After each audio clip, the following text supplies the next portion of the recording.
Hai guys, bertemu lagi di FPL Universe. Ini adalah dunia fantasi Premier League. Di channel ini saya akan membahas segala sesuatu tentang fantasi Premier League. Di video kali ini saya akan memberikan tips tentang pilihan pemain FPL untuk game week yang ke-9.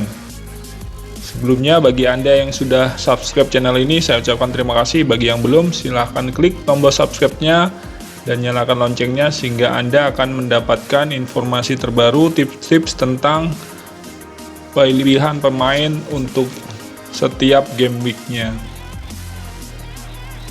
Langsung saja guys, sebelumnya saya akan mereview tips yang saya berikan di video game week yang ke-8. Sudah saya berikan tips-tipsnya dari setiap posisi. Saya review untuk kiper, Loris mendapatkan clean sheet nilai 6, kemudian Mendy kebobolan 1 gol, blank 2 poin, kemudian Zuma juga kebobolan 1 gol 2 poin, sedangkan di back yang lainnya Chilwell dan Thiago Silva mencetak gol. Sayang sekali Zuma tidak mencetak gol. Kemudian untuk Kufal mencatatkan clean sheet dan bonus 8 points. Nah, ini sangat bagus sekali. Kemudian Cancelo meskipun tidak clean sheet namun mendapatkan bonus nilai 3 poin. Kemudian Lamptey yang mencatatkan clean sheet juga, Brighton 6 poin. Ini sangat bagus, sekarang harganya sudah naik. Kemudian Son yang blank 3 poin meskipun Spurs menang 1-0. Kemudian Salah yang mencetak gol penalti dan bonus poin juga 9 poin, sangatlah bagus. Kemudian Kevin De Bruyne ini hampir mencatatkan 1 gol dan 1 assist, namun dia hanya mencatatkan 1 assist dan 1 miss penalti. Seandainya dia gol mungkin nilainya akan sangat tinggi sekali, namun karena miss penalti ini sangat disayangkan sekali, hanya 3 poin. Kemudian Ziyech yang membuat 2 assist dalam kemenangan Chelsea, 11 poin, sangat luar biasa. Bonus tertinggi juga 3 poin. Kemudian Pablo Fornal blank 2 poin. Kemudian Harry Kane mencetak nilai 9 dalam satu-satunya gol Spurs. Nilai tertinggi untuk bonus 3 poin, 9 poin. Banyak yang menyematkan ban kapten di dia, sangat bagus. Kemudian Bamford 7 poin, mencetak 1 gol. Kemudian DCL yang 7 poin yang juga mencetak 1 gol. Dari pemain yang saya rekomendasikan ada 6 pemain yang blank. It's okay, saya akan perbaiki ke depannya, namun sebagian besar sudah cukup lumayan. Kemudian topik bahasan kali ini di game week yang 9, kita sudah libur 2 minggu, ada jeda internasional. Kita mendapatkan berita yang cukup tidak bagus. Banyak pemain yang mengalami cedera, badai cedera, bahkan pemain-pemain penting premium bukan hanya cedera namun juga terpapar oleh COVID-19. Banyak sekali, mungkin rekan-rekan sudah monitor sendiri. Ada beberapa, mungkin Schmeichel, Chilwell, Trent Alexander-Arnold, Robertson, Gomez, Ake, Egan, Coleman, Cody, Salah yang terkena COVID. Saya yakin sebagian besar rekan-rekan punya Salah. Kemudian Jordan Henderson, Sterling, Rashford, Ward-Prowse, Yarmolenko. Namun beberapa di antaranya sudah pulih. Untuk itu saya sarankan langsung gunakan transfer Anda setelah mengikuti konferensi pers di hari Jumat. Jadi setelah konferensi pers maka kita akan mendapatkan informasi yang up to date tentang tim-tim yang akan Anda pilih, pemain yang Anda pilih, baik keadaan terakhirnya maupun formasi yang mungkin akan digunakan dengan pemain yang dimiliki. Berita yang paling menonjol adalah Muhammad Salah. Kemungkinan dia tidak bermain karena dia masih terpapar COVID, masih positif COVID di hari Kamis kemarin, masih tes terakhir. Kemungkinan apabila dia sembuh juga dia akan melaksanakan protokol 10 hari isolasi, jadi saya yakin di game week yang ke-9 ini Salah tidak akan bermain. Kemudian lanjut guys, untuk fixture di game week yang ke-9 ini ada beberapa pertandingan yang saya soroti. Ada Newcastle dan Chelsea. Ini saya memegang Chelsea akan mencetak beberapa gol meskipun bermain away. Kemudian Aston Villa dan Brighton. Aston Villa terakhir mengalahkan Arsenal 3-0.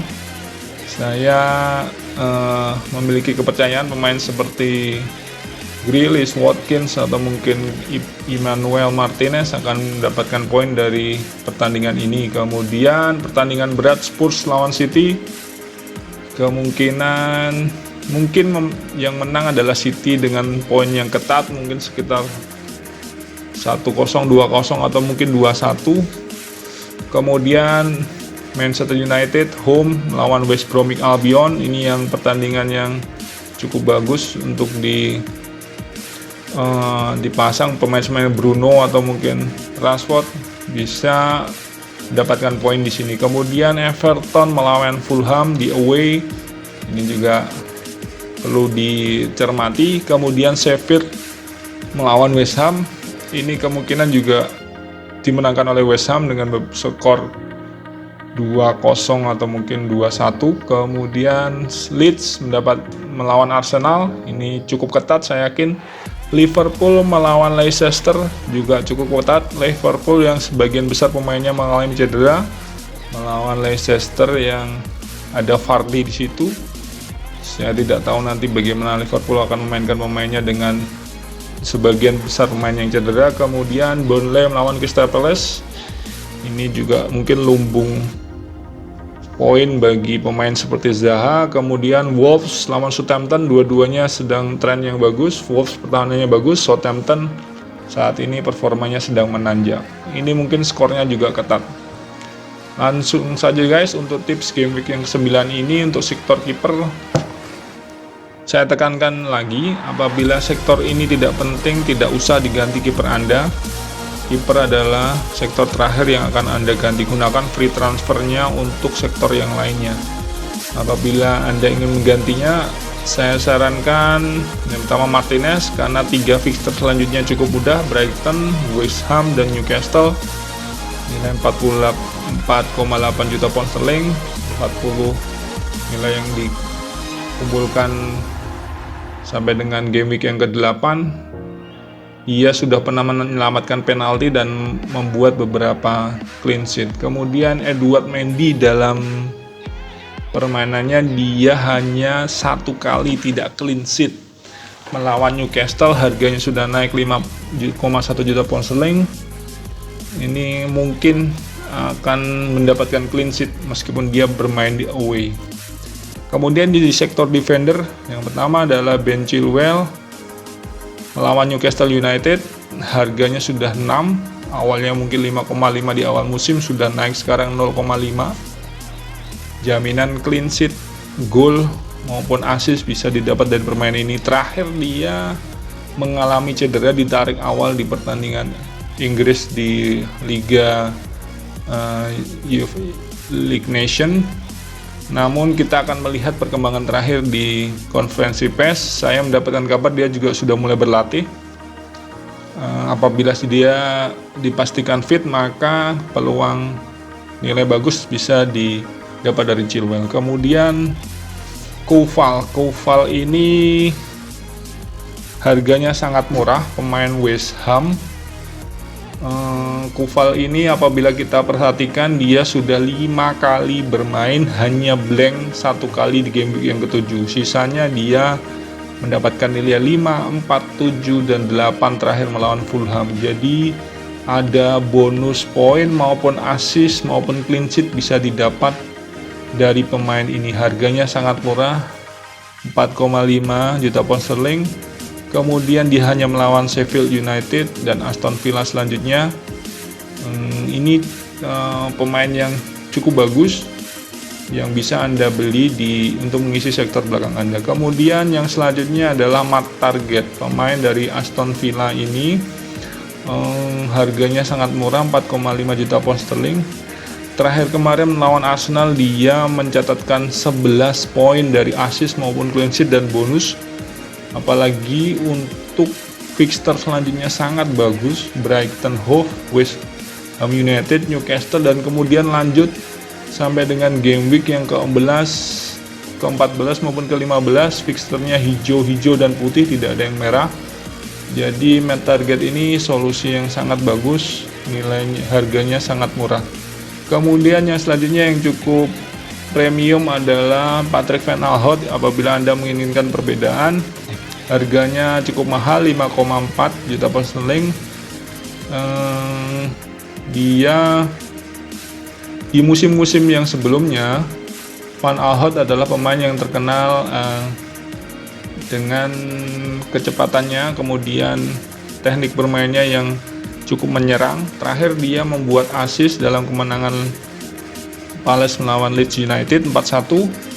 Apalagi jika kita melihat fixturnya yang 3 game sangat mudah, Burnley, Newcastle, dan West Bromwich Albion. Ini bisa jadi pertimbangan Anda apabila Anda memiliki uang yang berlebih di bank Anda.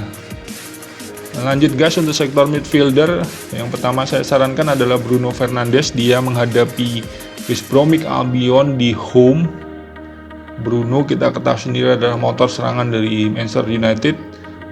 Bukan cuma penalti saja yang dia bisa dapatkan dari poin FPL, namun dia kemampuan bermain saat ini dia memuncaki expected goal maupun ancaman yang tinggi di kotak penalti lawan. Dia juga dapat membuat assist, pengambil tendangan, kemudian dan juga mengambil tendangan penalti. Musim lalu Manchester United mendapatkan penalti yang cukup banyak melawan tim yang cukup mudah di home, kemudian di 2 game week yang selanjutnya juga cukup mudah. Meskipun harganya cukup mahal, ini bisa dijadikan solusi untuk menggantikan Salah yang kemungkinan besar tidak bisa bermain di game week yang ke-9. Apabila Salah masih positif COVID, maka kemungkinan dia akan tidak bisa bermain di 2 game week, mungkin game week 9 maupun game week yang 10. Terakhir hari Kamis Salah masih positif, jadi Bruno adalah solusi yang tepat untuk menggantikannya. Kemudian yang selanjutnya adalah Hakim Ziyech, harga 8,2. Terakhir di 2 game week yang dia sudah mainkan, dia mencatatkan poin yang sangat bagus, 2 digit dua-duanya, baik melalui gol maupun assist. Di pertandingan internasional, jeda internasional, dalam 2 pertandingan dia sudah membuat 3 gol dan 2 assist. Yang sangat on fire. Kita jika melihat permainan dari Chelsea di mana Hakim Ziyech bermain, dia adalah pengambil tendangan, dia bagus sekali dalam membuat crossing ke kotak penalti. Crossing dia memudahkan pemain depan maupun back yang tinggi dalam membuat gol. Apalagi Chelsea saat ini beberapa pemain di tengah mengalami cedera seperti Pulisic, jadi dia bisa diandalkan untuk sebagai motor serangan Chelsea. Kemungkinan besar dia akan bermain karena Chelsea tidak ada pilihan lain. Beberapa pemain di tengah saingannya dia mengalami cedera. Melawan Newcastle yang sangat mudah kebobolan menghadapi tim-tim besar. Kemudian yang selanjutnya adalah Grealish. Pertandingan di jeda internasional dia mendapatkan penghargaan Man of the Match menghadapi Brighton, Hove, dan Albion dan tim yang mudah di 3 game week mendatang. Harga 7,5. Beberapa kali dia mencatatkan double digit. Kapten dari Aston Villa ini tidak bisa dibantah lagi. Kemudian yang selanjutnya adalah Wilfried Zaha. Ini adalah pemain yang mempunyai sifat menyerang di sektor tengah dari Crystal Palace. Kemudian fixturnya juga cukup bagus di 3 game week mendatang. Kemudian dia kemungkinan besar juga sebagai algojo penalti dari Crystal Palace melawan Burnley, kemudian Newcastle dan West Bromwich Albion. 3 game week sangat bagus. Harga juga cukup terjangkau, 7,4. Yang selanjutnya adalah James Rodriguez. Ini saya kembali munculkan James karena saat ini Richarlison sudah kembali. motor serangan dari Everton sudah kembali. Saya yakin dengan kembalinya Richarlison maka kreativitas dari Everton akan seperti awal-awal musim. Harga 7,9 saat ini sudah naik melawan Fulham yang sangat rentan kebobolan. Kemudian juga 3 game week mendatang sangat bagus, Leeds, Burnley. Saya tidak ragu untuk memilihnya sebagai salah satu pemain saya di sektor tengah. Kemudian lanjut ke striker. Yang pertama adalah DCL, Dominic Calvert-Lewin melawan Fulham. Saya yakin dia akan mencatatkan beberapa gol, mungkin juga brace ataupun hat-trick. Ini juga salah satu pilihan kapten yang bagus melawan Fulham. Kita ketahui sendiri Fulham gampang sekali kebobolan. 3 game week mendatang Everton fixturnya menggiurkan. Kemudian Timo Werner, meskipun di awal musim dia mengecewakan beberapa manajer, namun di 2 game week yang terakhir dia selalu mencatatkan gol. Bahkan di game week yang kelima dia mencatatkan brace melawan Newcastle away yang gampang kebobolan. Saya yakin Werner ini bisa menjadi solusi lini depan Anda untuk menggantikan Harry Kane yang memiliki fixture yang sulit.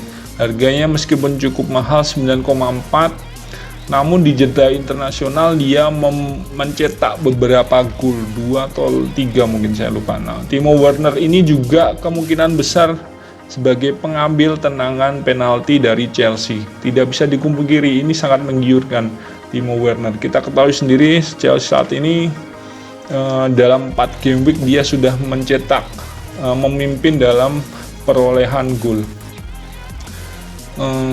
Chelsea sudah menemukan bentuk permainannya dengan pemain-pemain baru yang banyak dibeli di musim panas terakhir kemarin. Kemudian yang selanjutnya adalah Oli Watkins, harga murah 6,1, pemain dari Aston Villa. Terakhir kemarin dia mencatatkan brace ke gawang Arsenal dengan bonus poin yang maksimal juga, 13 poin minggu lalu melawan Arsenal. Kemudian sebelumnya di game week yang ke-7 dia juga mencetak gol, apalagi melawan Brighton yang cukup mudah hijau. Kemudian sampai dengan game week yang ke-15 fixturnya bagus, hijau putih hijau, tidak ada yang merah. Oli Watkins juga kemungkinan akan mengambil tendangan penalti dari Aston Villa, jadi ini juga solusi murah untuk mengisi lini depan Anda.